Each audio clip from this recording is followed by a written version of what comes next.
আল্লাহ তাআলা যেই জিনিসটার হিসেব আমাদের কাছে কিয়ামতের দিন চাইবে সেটা কি? সালাত। সালাত কায়েম করো, সালাত কায়েম করো, হবে সম্মানী তুমি, হবে জান্নাতি তুমি, হবে সম্মানী তুমি, হবে জান্নাতি তুমি।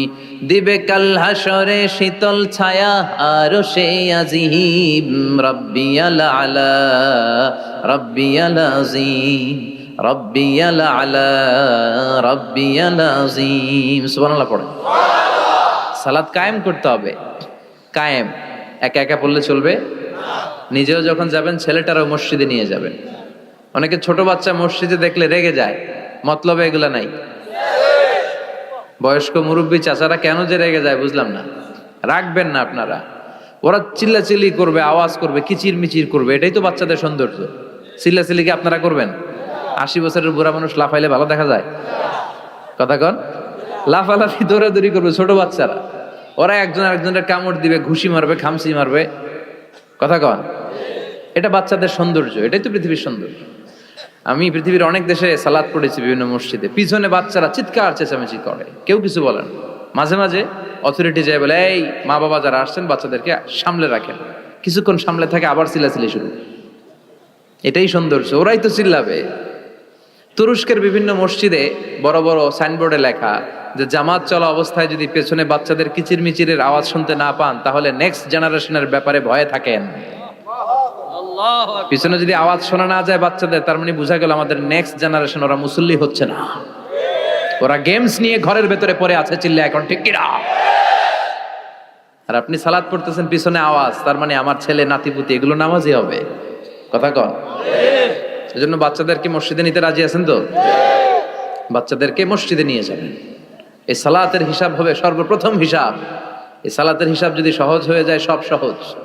সালাতে ঝামেলা তো সবটাতে ঝামেলা। বাচ্চাদেরকে মসজিদে নিবেন, অথবা ঘরেও জামাতে পড়তে পারেন, তবে শর্ত হচ্ছে আপনার স্ত্রী আপনার সাথে দাঁড়াতে পারবে না।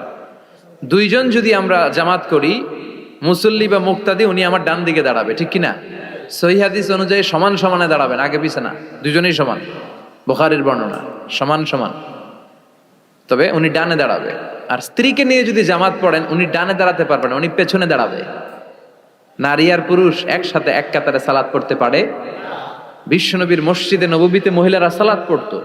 মসজিদে নববীতে প্রথমে দাঁড়াতো পুরুষরা, পুরুষ সাহাবীরা, এরপরে দাঁড়াতো বাচ্চা সাহাবীরা, এরপরে দাঁড়াতো হিজরা সাহাবীরা, মানে পুরুষও না নারীও না।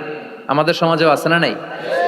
আমরা এদেরকে আগলে রাখি না, কাজের সুযোগ দেই না, ফলে ওরা হিংস্র হয়ে উঠেছে। রাস্তায় চাঁদাবাজি করে, শুক্রবারে বর কনের গাড়ি আটকায়। কথা কন। কাজ দিলে কিন্তু কাজ করেই খেত। গোটা বিশ্বে সব জায়গায় হিজরাদেরকে অনেক কাজ দেয়া হয়, ফলে ওরা কাজ নিয়ে ব্যস্ত থাকে। তো হিজরাদের কাতার শেষ, এরপরে দাঁড়াতো নারীরা। নারীদেরকে আমরা সুযোগ করে দেই না। আজকে কি মহিলা প্যান্ডেল আছে? আচ্ছা, আশেপাশে হয়তো শুনতেছে আমার আলোচনা, আবার নারীরা খুব শোনে।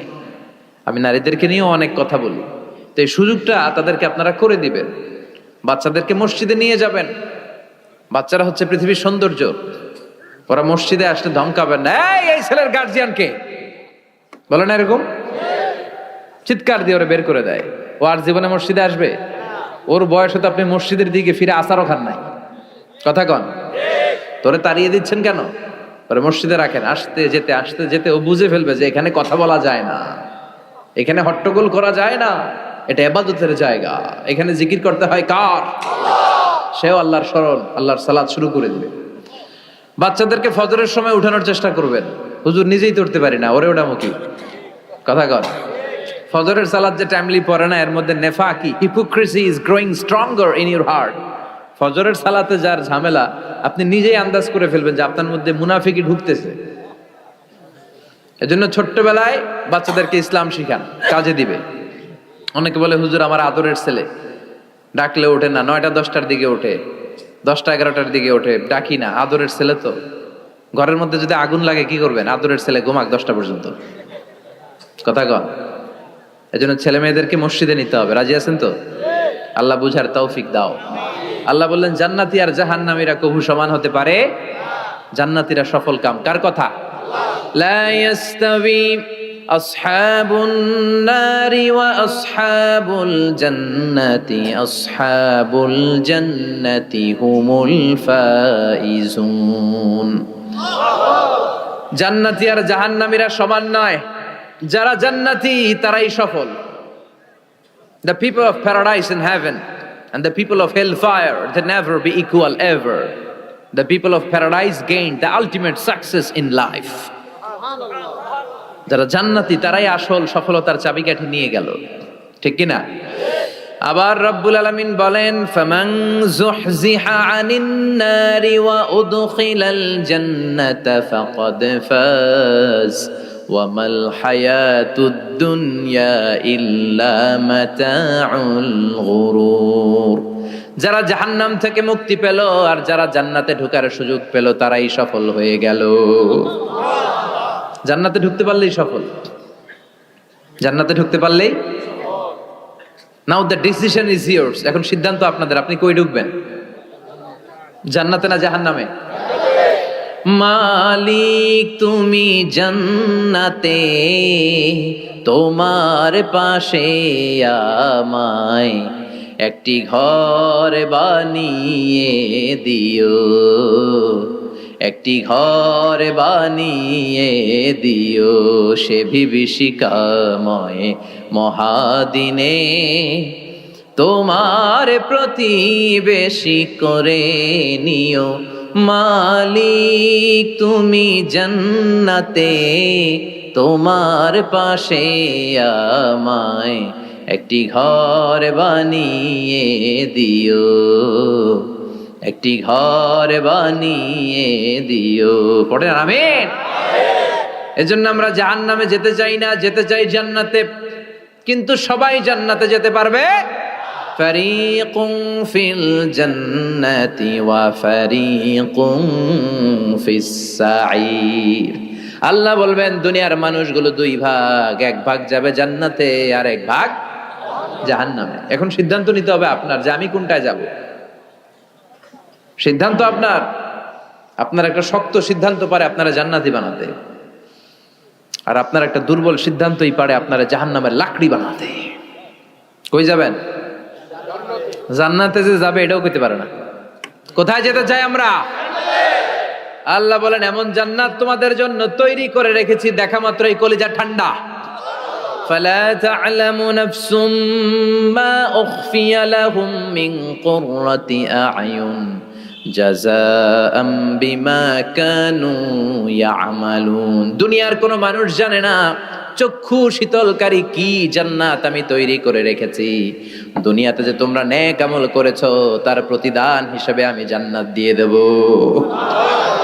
কেউ জানে না, এত সুন্দর। আ'দাতু লিইবাদিয়াস সালিহিন মা লা আইনুন রাআত। এমন জান্নাত চোখ দিয়ে এটারে কেউ দেখে নাই। ওয়ালা উযুনুন সামিআত, বুখারীর বর্ণনা। কোন কান জান্নাতের আওয়াজ শুনে নাই। ওয়ালা খাতারা আলা কলবি বাশার, অন্তর দিয়ে কল্পনায়ও আনতে পারবে না যে কত সুন্দর হতে পারে। পৃথিবীর সব ডিজাইনার আর আর্কিটেক্টদেরকে একসাথে বসিয়ে যদি বলা হয় জান্নাতের একটা চেয়ারের ডিজাইন করেন, হবে? লক্ষ লক্ষ ডিজাইন দিবে, চেয়ারের ধারে কাছে হবে না, এত সুন্দর। আল্লাহু আকবার।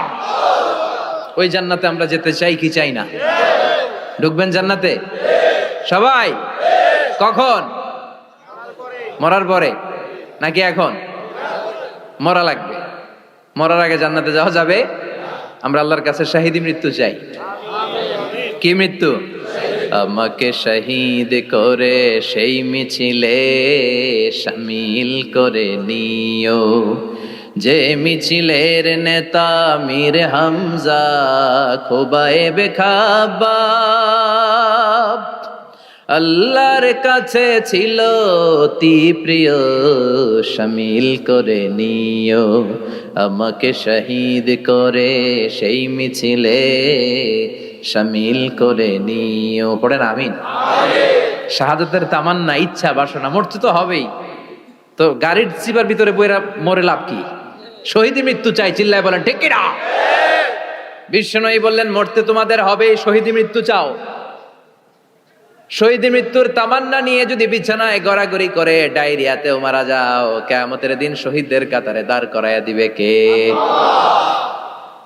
আমরা জান্নাতে ঢুকতে চাই। দুনিয়ার বুকে কোনো শপিং মলে যদি ঢুকতে চাই, কি দিয়ে ঢুকতে হয়? গেট দিয়ে। জান্নাতেরও গেট আছে না নাই? কয়টা? 8টা।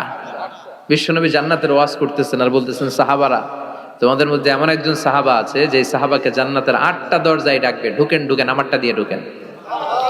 সাহাবীরা বললেন, ইয়া রাসূলুল্লাহ, কে সেই সাহাবী, কে সেই সৌভাগ্যবান ব্যক্তি? বিশ্বনবী বললেন, সে হলো আমার হিজরতের সঙ্গী আবু বকর।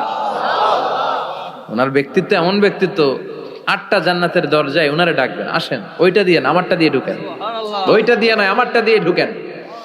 আবার বিশ্বনবী বললেন, তোমরাও যদি ওযুর পরে আশহাদু আল্লা ইলাহা ইল্লাল্লাহ ওয়া আশহাদু আন্না মুহাম্মাদান আবদুহু ওয়া রাসূলুহু পড়তে পারো, তোমাদের জন্য জান্নাতের 8টা দরজা খুলে দিবে কে?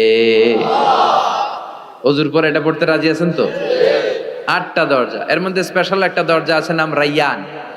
কি নাম? বুখারীর বর্ণনা, ইন্না ফিল জান্নাতি সামানিয়াতু আবওয়াব মিনহা বাবুন ইউসাম্মা আর-রায়্যান। 8টা দরজা, একটা দরজার নাম রায়্যান।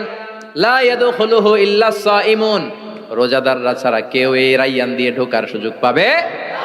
মান দাখালাহু লাম ইয়াজমা আবাদা, একবার রায়্যান দিয়ে যে ঢোকার সুযোগ পাবে, চিরকালের জন্য তার গলার তৃষ্ণা মিটাইয়া দিবে কে? রোজা রেখে কত কষ্ট করছেন, পানি খান নাই, রুহ আফজা, মেরিন্ডা, পেপসি, কত শরবত খায় না, কারে ডরায়?